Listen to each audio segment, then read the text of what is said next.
लाई पनि अब यसले चाहिँ अलिकति चाहिँ प्रोत्साहित गर्ने कुरा चाहिँ हुन्छ एउटा कुरा होइन।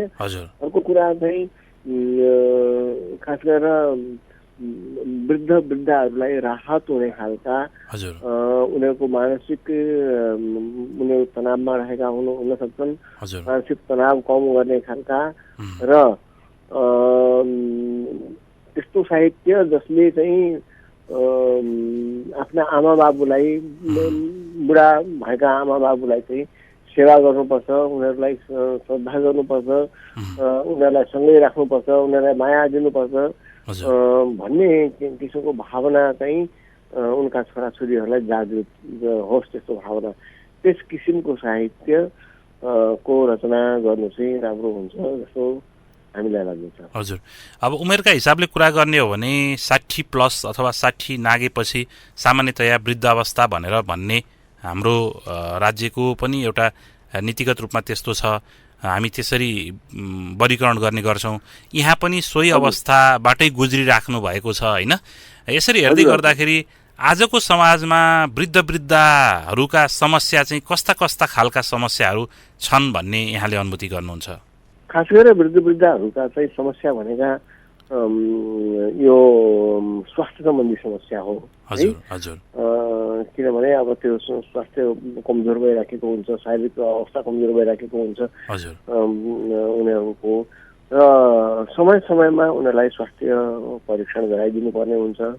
र अर्को कुरा चाहिँ एउटा मतलब स्वास्थ्यको कुरा त्यो भइहाल्यो। अर्को कुरा बुढाबुढीहरूमा चाहिँ एउटा के हुँदो रहेछ भनेदेखि सम्मान खोज्ने त्यस्तो खालको चाहना हुँदो रहेछ कि उनीहरूले आफ्ना सन्तानले चाहिँ आफूलाई सम्मान गरून् भन्ने कुरा चाहिँ उनीहरूको हुन्छ। र कतै कतै पनि उनीहरूको त्यो अहममा ठेस लाग्ने खालका कामहरू चाहिँ गर्न हुँदैन जस्तो मलाई लाग्दछ। र यसै क्रममा म के पनि भन्न चाहन्छु भनेदेखि वृद्धहरूलाई यो पनि उनीहरूले पनि आफ्ना सन्ततिहरूसित एडजस्ट हुने किसिमको त्यो वातावरण कसरी सृजना गर्ने, उनीहरूलाई कसरी चाहिँ त्यसको शिक्षा दिने अथवा होइन त्यस्तो किसिमको साहित्यका माध्यमबाट अरू कुनै माध्यमबाट उनीहरूलाई चाहिँ कसरी शिक्षा दिने अथवा उनीहरूलाई कसरी सचेत गराउने भन्ने कुराहरू पनि महत्त्वपूर्ण हुन्छ जस्तो लाग्छ। हजुर, भनेपछि यहाँले अलिकति इङ्गित गर्नुभयो जस्तो जेनेरेसन ग्याप, एउटा उमेरगत जुन फरक हुन्छ त्यसले पनि धेरै कुराहरूको ग्यापिङ लिएर आउने, खाडल लिएर आउने। अहिले त झन् यो प्रविधिको समय छ, विकासको समय छ, नयाँ पुस्ताहरू त्यसमा अगाडि बढिसक्ने, वृद्ध पुस्ताहरूले त्यसलाई पछ्याउन नसक्ने कारणहरूले पनि कतिपय ग्यापिङहरू बस्ने, यस्ता कुराले नै समस्या सिर्जना गरिराखेको छ होइन? हजुर, त्यसले समस्या सिर्जना गरिराखेको छ। मुख्य कुरा के हुन्छ भने बुढाबुढीहरूमा आफू वृद्ध भए अवस्थामा पुगे पनि त्यो उनीहरूमा के हुन्छ भने आफूले चाहिँ हैकम चलाइराखेको नि त, आफूले चाहिँ त्यो आफ्नो अनुरूप काम गर्न पर्छ भनेर भनिराखेको। अब यहाँ के हुन्छ भने कुनै काम गर्न लागेको भनेदेखि यसरी होइन यसरी गर भनेर हामीले कुनै काम गरिरहेको छ, कोही मान्छेले आएर काम गरिरहेको छ घरमा भनेदेखि बुढाबुढीहरूले चाहिँ के भन्न सक्छन् भनेदेखि होइन यसरी होइन यसरी गर, चित्त बुझिहाल्दैन उहाँहरूको होइन। अनि फेरि छोराछोरीहरूलाई चाहिँ त्यो मन नपर्न सक्छ होइन उनीहरूको चाहिँ। त्यस कारणले छोराछोरीहरूको पनि साइकोलोजी दिएर बुढाबुढीहरूले पनि काम गर्नुपर्ने हुन्छ। किनभने युग अगाडि बढिसकेको छ, धेरै अगाडि बढिसकेको छ, एडभान्स भइसकेको छ। पुरानो शैलीहरू, पुरानो रीतिहरू नयाँ पिँढीले चाहिँ त्यसलाई चाहिँ मन पराउँदैनन् अथवा त्यसलाई चाहिँ त्याग्न खोज्छन् भन्ने कुरा पनि बुढाबुढीहरूले बुझ्नुपर्छ। छोराछोरीहरूको पनि त्यो भावना चाहिँ बुझ्नुपर्छ बुढाबुढीले। र आफ्ना बाबुआमाले चाहिँ सकारात्मक रूपमा भनेका हुन् यस्तो हो, उनीहरूले भने तापनि उनीहरूले जे कुरा गरिराखेका छन् ती कुराहरूलाई चाहिँ हामीले सकारात्मक रूपमा हेर्नुपर्छ भनेर छोराछोरीहरूले पनि त्यसलाई चाहिँ सामान्य रूपमा स्वीकार गरेर अथवा चाहिँ त्यसलाई चाहिँ होइन यसो हो होइन यसो हो भनेर उनीहरूले भन्यो, सम्झाएर बुझाएर बुढाबुढीहरूलाई उनीहरूको चित्त बुझाएर पनि काम गर्न सकिन्छ होइन। राम्रो मुखले राम्रो व्यवहारले नै हो बुढाबुढीहरूलाई चाहिँ सन्तुष्ट गराउने। त्यस कारणले छोराछोरीको व्यवहार पनि राम्रो हुनुपर्छ र बुढाबुढीहरूले पनि अलिकति त्यो बुझ्नुपर्ने। अब त्यो युग आइसकेको छ क्या, त्यो त्यस्तो खालको युग आइसकेको छ। अब पहिलेको जस्तो चाहिँ छैन, अहिले अवस्था छैन। त्यसकारण बुढाबुढीहरूले पनि त्यो कुरा बुझ्नुपर्छ र त्यस्तो खालको कसरी शिक्षा दिने बुढाबुढीहरूलाई त्यो कुरा पनि अलिकति सोच्नुपर्ने हुन्छ। हामीले सोच्नुपर्ने हुन्छ, समाजले सोच्नुपर्ने पनि हुनसक्छ त्यो कुरा। भनेपछि यहाँले भन्नुभयो अनुसार वृद्धहरू यहाँहरूले भन्नुभयो अनुसार अलिकति वृद्धहरू ब्याक हुने र छोराछोरीहरू अलिकति अगाडि बढ्ने खालको जुन काम गर्नुपर्छ भन्ने हो। हजुर हजुर होइन हजुर। अब अलिकति राज्यको तौरबाट कुरा गरौँ, समाजको अथवा राज्यको तौरबाट जति राज्यले वृद्धको लागि नीति निर्माणको तहमा अथवा एक ढङ्गले केही ढङ्गले वृद्ध भत्ता दिने अथवा सामाजिक सुरक्षाको कुरा गर्ने, सामाजिक स्वास्थ्यको कुरा गर्ने कामहरू त गरेको छ, त्यो पनि केही सीमित अर्थमा। तर मानसिक तहमा वृद्धलाई चाहिँ उच्च मनोबलका साथ जिउने गरी राज्यमा त्यस्तो नीतिहरू नियमहरू बनेको कस्तो, त्यसमा बनेको अवस्था कस्तो पाउनुहुन्छ अथवा त्यसलाई चाहिँ के गर्दाखेरि अझै बढी उच्च मनोबलका साथ वृद्धहरू चाहिँ आफ्नो जीवनयापन गर्न सक्छन् भन्ने सम्झिनुहुन्छ? ए हजुर, त्यो त अलिकति पैसा दिने काम त गरेको छ केही होइन, बजेट के अरे वृद्ध भत्ता दिने गरेको छ। त्यसले मात्र चाहिँ पर्याप्त हुँदैन। उनीहरूलाई चाहिँ दिनुपर्ने कुरा त के हो भने उनीहरूलाई स्वास्थ्यमा छुट दिनुपर्ने हो, यातायातमा छुट दिनुपर्ने हो होइन। यातायात र स्वास्थ्यको चाहिँ एकदमै उसमा चाहिँ छुट दिनुपर्ने हो र अनि त्यसपछि उनीहरूलाई सहज वातावरण, उनीहरूले पुस्तक हेर्न चाहन्छन् कि अथवा के गर्न चाहन्छन् उनीहरूले, त्यसको लागि चाहिँ त्यो त्यस्ता खालका गृहहरू यसो बस्ने, त्यसमा चाहिँ काम गर्ने र अनि उनीहरूसँग भएको सिपलाई पनि ग्रहण गर्ने क्या। उनीहरूसँग त अथाह ज्ञानको भण्डार भएको हुनसक्छ। उनीहरूमा के छ, के खुबी छ, उनीहरूमा के थियो, के छ, त्यो कुरालाई चाहिँ हामीले चाहिँ समाजले पनि ग्रहण गर्ने किसिमको वातावरण, त्यस किसिमको चाहिँ अब त्यो ठाउँको व्यवस्था गर्ने र उनीहरूलाई चाहिँ आरामपूर्वक बस्ने, आरामपूर्वक चाहिँ समय व्यतीत गर्ने, त्यस किसिमको चाहिँ व्यवस्था राज्यले पनि केही मिलाउन, त्यस्ता खालका चाहिँ क्लब्सहरू के भनौँ न, त्यस्तो खालको पनि केही बनाउन सक्छ गभर्मेन्टले, त्यस्तो गर्न सक्छ। जस्तो कतिपय ठाउँमा चिल्ड्रेन्स पार्कहरू, त्यसपछि युथहरू जाने पार्कहरू बनेका छन् होइन।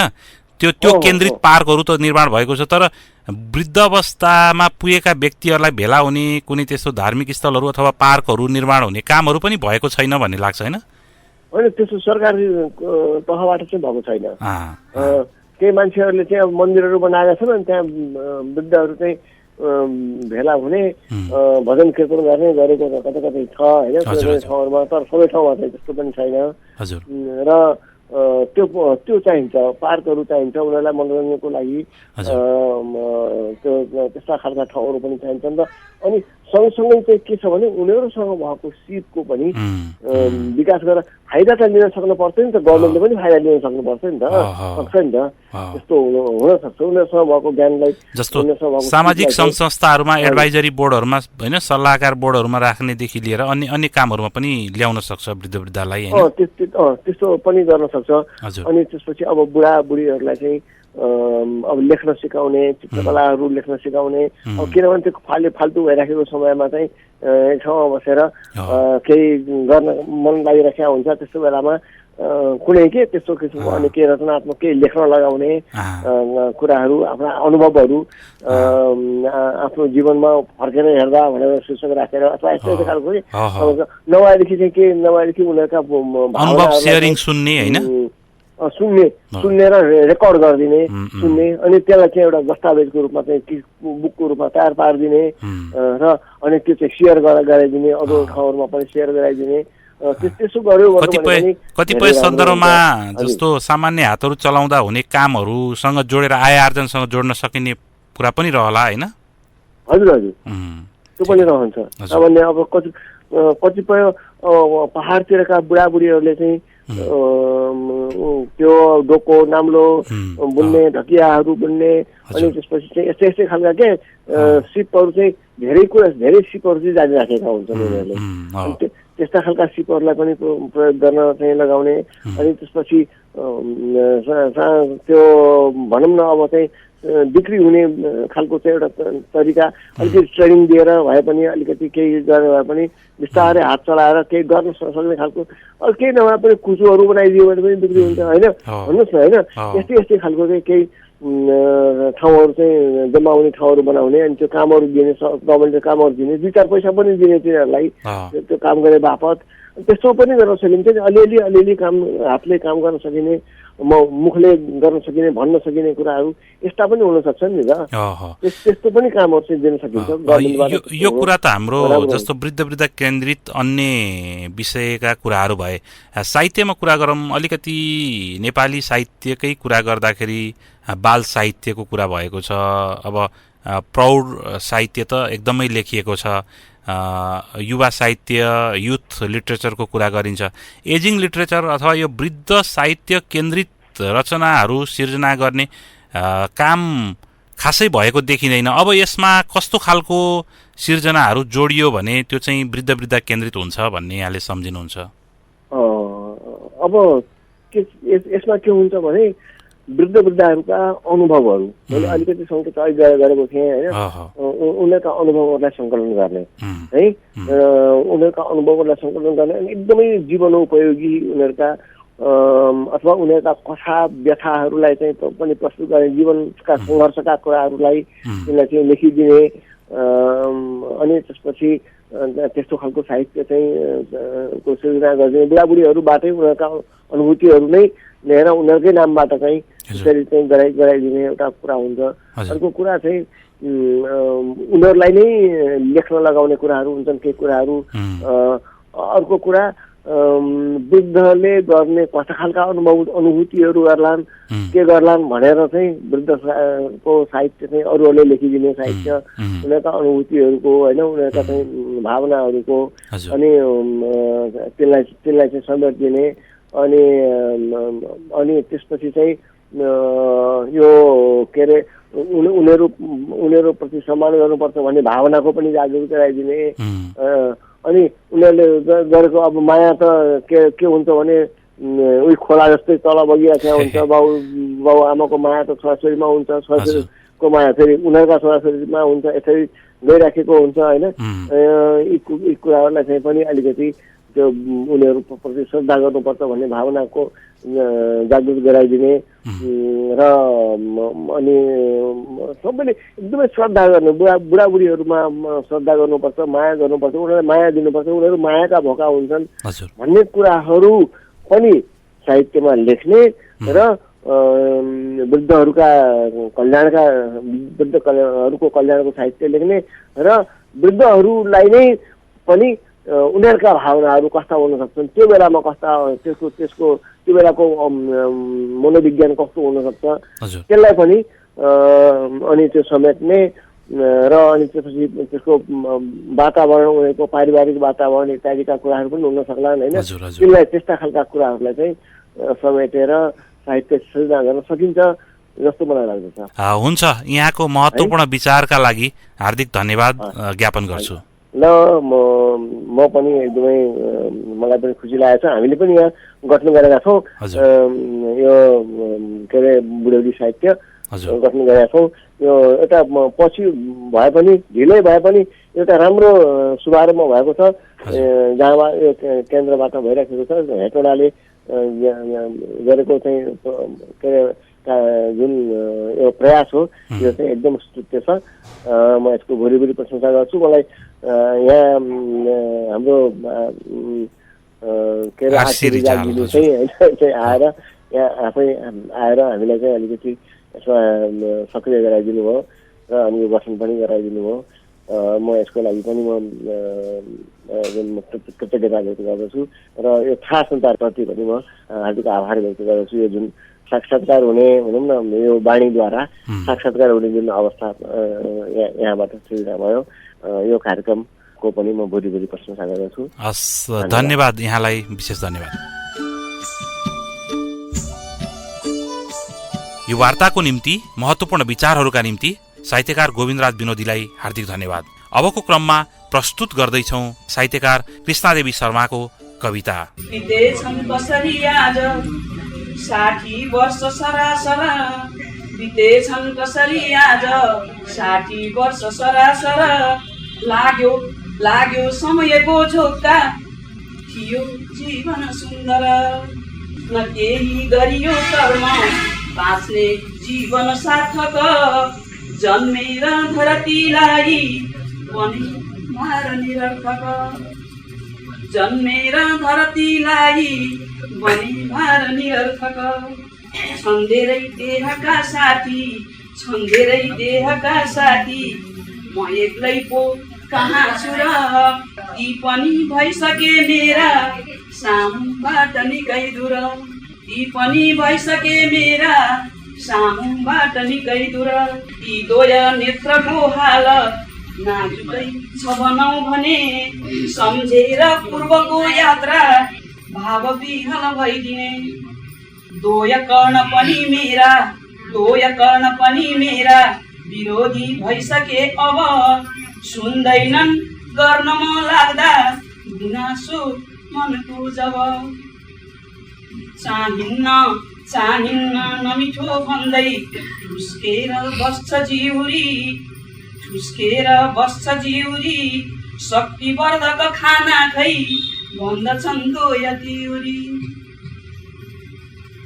उदर भन्छ गर्जेर, उदर भन्छ गर्जेर, चाहिन्न अमिलो पिरो, गुनासो मनले गर्छ बन्न पाए अझै हिरो, गुनासो मनले गर्छ बन्न पाए अझै हिरो, सक्दैनन् हातले गर्न गृहका कर्मकै पुनै, सन्तान जो थिए आफ्ना पराय भइसके उनै, आफन्तीसितको भेट सक्दैनन् गर्न पाउले, बोलिरहन्छ यो देह सन्तान मोह घाउले, आफ्नै संसारमा रम्ने सब सन्तान ती पनि, बुझ्दैछु बल्ल पो आज स्वार्थी यो लोक हो भनी, हेर्दछु मुख ऐनामा आफैलाई गिजाउँछ, आफ्नो शरीर हेर्दामा आफ्नै आँखा बिराउँछ। अब अन्तिम श्लोक। यो भन्दा के भनौँ धेरै नश्वर देहको गति, लाग्दो रहेछ वैराग्य 60 वर्ष पुगेपछि। यतिखेर हामी कार्यक्रमको अन्तिमतिर आइपुगेका छौं। आजको कार्यक्रम हामीले प्रस्तुत गर्यौं पुरुषोत्तम आचार्यको आवाजमा ज्येष्ठ नागरिक विषयको कविराज घिमिरेको कविता, त्यसैगरी साहित्यकार गोविन्दराज विनोदीसँग भएको वार्ता र कृष्णादेवी शर्माको कविता, र अन्तिममा हामी कार्यक्रममा प्रस्तुत गर्दै बिदा माग्दैछौं रामशरण नेउपानेको छोराको मन शीर्षकको कविता, जो पुरुषोत्तम आचार्यको आवाजमा रहनेछ। आगामी 15 दिनमा मंसिर 26 गते आइतबार बेलुकी 8:45 बजे फेरि आउनेछौं। अहिले भने प्रविधिमा सहयोग गर्ने दर्शन छेत्री र म नियमित प्रस्तुता सुभाष खनालाई बिदा दिनुहोस्। नमस्ते, शुभरात्रि। यतिखेर पुरुषोत्तम आचार्यको आवाजमा रामशरण नेउपानेको कविता छोडेर जाँदैछौँ। कविताको शीर्षक छोराको मन, शार्दुला विक्रीडित छन्दको।